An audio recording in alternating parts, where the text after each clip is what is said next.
Maraming pwedeng pagkaabalahan tuwing tag-init. Pero meron kaming nadiskubring mga activity na hindi lang kawili-wili, itinuturing din silang eco-friendly. Una na rito ang mountaineering na 30 taon nang isinusulong ng AMSI Mountaineering Club. Sa bawat pag-akyat nila ng bundok, isinasaalang-alang nila ang kaligtasan ng bawat miyembro. Kaya naman regular silang sumasailalim sa mga training at lecture.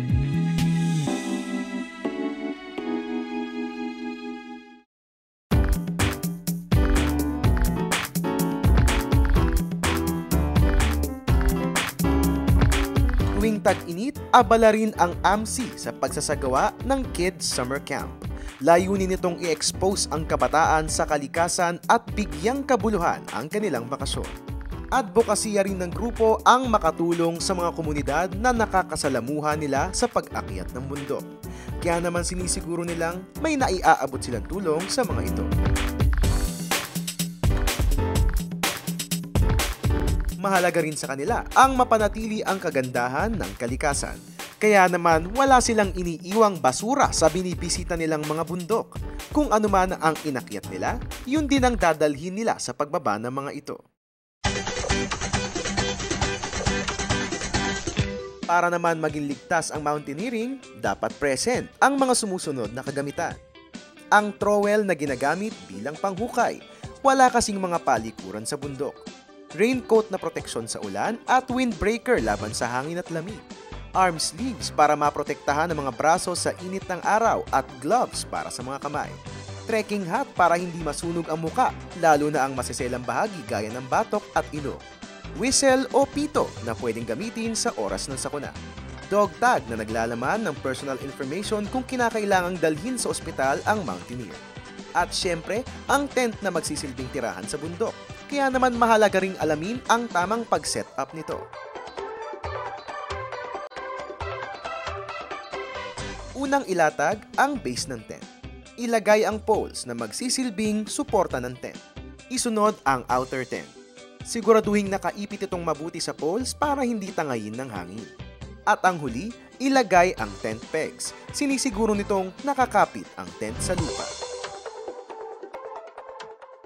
Ang sport na scuba diving ay isa ring sikat na summer activity.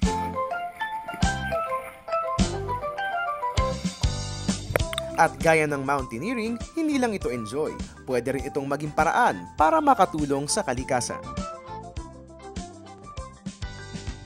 Nakilala namin ang Scuba Sorero, isang grupo ng mga scuba divers na layuning malinis ang ating karagatan at ang nakapaligid rito. Ang mga scuba sorero ay nagbibigay ng schedule para sa kanilang clean-up drive. At ang kinaganda pa nito, kahit sino pwedeng maging miyembro basta marunong mag-scuba diving at may malasakit sa kalikasan. No.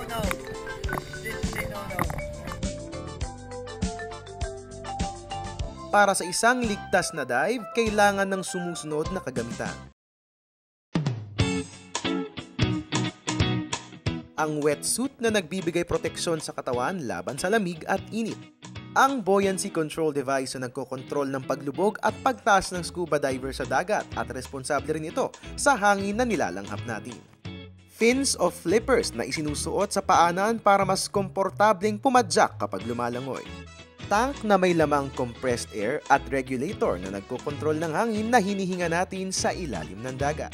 Kailangan din ng mask para maprotektahan ang ating muka, lalo na ang mga mata at ilong.